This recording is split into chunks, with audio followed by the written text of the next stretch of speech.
حالانکہ ہمارے ہاں معاملہ یہ ہے کہ ایک طرف آیات اور احادیث پڑھ کر سنائی جاتی ہیں اور لیکچر دیا جاتا ہے اخلاقیات کے اوپر، دینی احترام کے اوپر، مسلکی احترام کے اوپر، اور پھر کہتے ہیں نا بھائی چارے کے اوپر، امن کے اوپر۔ دوسری طرف ایک سابق وزیر اعظم کو نماز بھی نہیں پڑھنے دی جاتی عید کی۔ مطلب اتنا سیکیورٹی تھریٹ اگر جیل کے اندر بھی ہے تو پھر تو ہمیں جو ہے نا یہ کنسیڈر کر لینا چاہیے کہ یہ گورنمنٹ فیل ہو چکی ہے، یہ والی گورنمنٹ جیل کے اندر بھی سیکیورٹی پرووائڈ کرنے میں فیل ہو چکی۔ پھر آپ ایسا کہہ سکتے ہیں، مطلب اگر ایک پرومیننٹ شخصیت کو جیل کے اندر نماز پڑھنے کے اوپر بھی سیکیورٹی تھریٹ ہے تو پھر یہ حکومت، جس حکومت کے انڈر یہ آتا ہے، اس کے کنڈکٹ کے اوپر سوالیہ نشان ہے کہ آپ نے یہ کیا کیا ہے۔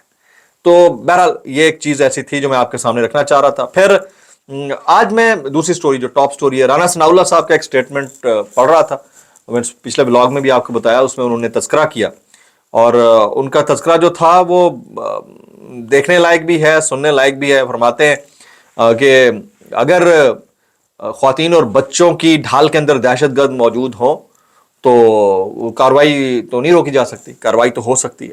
یعنی ان کی جو گفتگو تھی اس سے امپریشن یہی ملا کہ وہ واقعہ ہوا ہے جو مردان کے اندر ہوا ہے یا کاٹلنگ کے اندر، ان کی جو گفتگو ہوئی۔ اس کے بعد بیرسٹر سیف صاحب آتے ہیں کہ معصوم نہتے شہری اور بچے جو شہید ہوئے ہیں اس کے اوپر مذمت بھی کرتے ہیں، افسوس بھی ہے۔ یہ وہ بیرسٹر سیف ہیں جن سے استعفیٰ لینے کے حوالے سے نعرے لگائے جاتے رہے، اور جو کے پی کے گورنمنٹ ہے اس کی لیڈرشپ ہے وہ ڈفرنٹ انداز سے اس کے اوپر کام کرتی رہی ہے، بولتی رہی ہے۔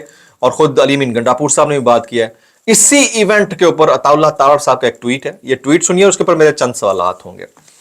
وہ کہتے ہیں کاٹلنگ آپریشن میں 17 خارجی ہلاک ہوئے، 17 خارجی ہلاک ہوئے، ٹھیک ہے، یہ انہوں نے دعویٰ کیا ہے۔ کسی عام شہری کو نقصان نہیں پہنچا، بڑی زبردست بات ہے اگر یہ بات ہوئی ہے تو۔ اور کوئی ڈرون حملہ بھی نہیں ہوا، یہ بھی انہوں نے کنفرم کر دیا ہے، بلکہ سیکیورٹی فورسز نے کارروائی کی۔ آپریشن کی جگہ سے قریبی آبادیاں 6 سے 9 کلومیٹر دور تھیں، وہاں کوئی سویلین گھر موجود نہیں تھا۔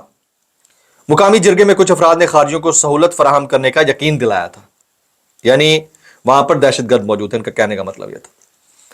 اچھا، جس کی ویڈیوز بھی موجود ہیں۔ خارجیوں نے عید پر مردان میں حملے کا اعلان کیا تھا، جس آپریشن کی وجہ سے ناکام رہا۔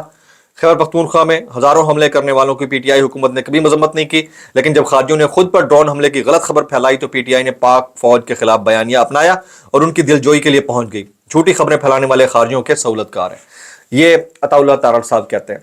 جو رانا ثناء اللہ صاحب سٹیٹمنٹ دے چکے ہیں، یہ مجھے لگتا ہے کہ اس کی نفی کرتا ہے کہ وہاں پر کوئی ایسا ڈرون حملہ نہیں ہوا، آپریشن ہو رہا تھا۔ چلیں، میرے 3-4 سوالات ہیں۔ پہلا سوال یہ ہے کہ اس سٹیٹمنٹ کو آنے میں 3 دن کیوں لگے ہیں؟ پہلے دن ہی وفاق کی طرف سے آ جانی چاہیے تھی، جس کی میں توقع کر رہا تھا۔ آپ درست کہہ رہے ہوں گے، پہلے دن آ جانی چاہیے تھی۔ پھر دوسری بات یہ ہے کہ 26 نومبر کو جب گولیاں چلیں، جس کی کنفرمیشن انڈیپینڈنٹ رپورٹرز نے کی، خود آپ کے پارٹی کے عہدیداران میں سینیٹر عفنان اللہ نے کی، اور بہت سارے لوگوں نے کہا کہ گولی چلی، اسحاق ڈار صاحب نے کی۔ اس کے فوراً بعد بھی یہی کہا گیا تو گولی چولی تو کوئی چلی نہیں ہے، آپ کو یاد ہوگا۔ یہ دوسرا سوال ہے، جب آپ کے ملک میں 2024 کے آخری مہینوں کے اندر ایک ایسا ایونٹ ہو چکا ہو جس میں آپ کا سٹیٹمنٹ آلریڈی نگیٹ ہو چکا ہو، تو لوگ آپ کی بات کے اوپر کیسے یقین کریں گے؟ تیسرا، آپ کہتے ہیں کوئی سویلین نہیں ہوئے شہید اس کے اندر، تو وہاں کے جو رپورٹر رپورٹ کر رہے ہیں ان کو بلا کر پھر ان کی سرزنش کی جائے کہ وہ غلط رپورٹ کیوں کر رہے ہیں؟ یہ 3 سوال۔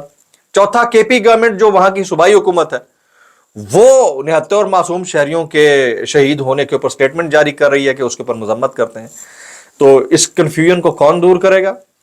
وہ وفاق، یعنی وہ وفاقی حکومت جس کے سٹیٹمنٹس کے اوپر کسی کو یقین نہیں ہے، کیا ان کی بات کے اوپر یقین ہوگا؟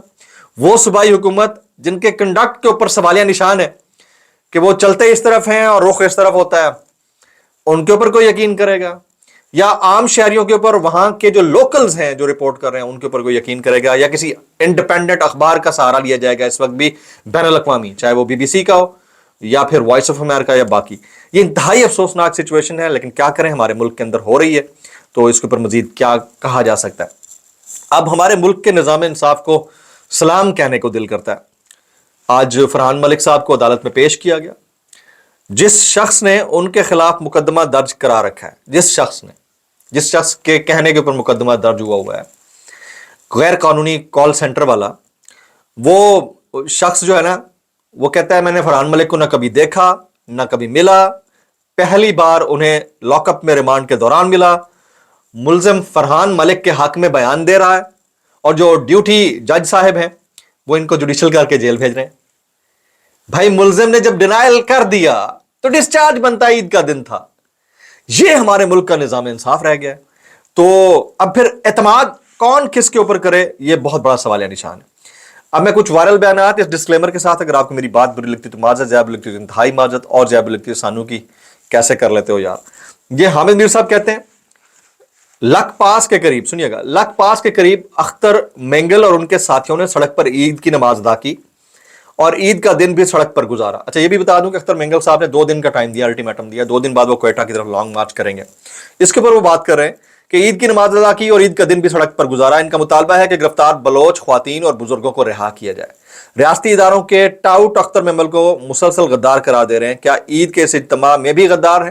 سب غدار ہیں. یہ حامد میر صاحب کے جملے ہیں.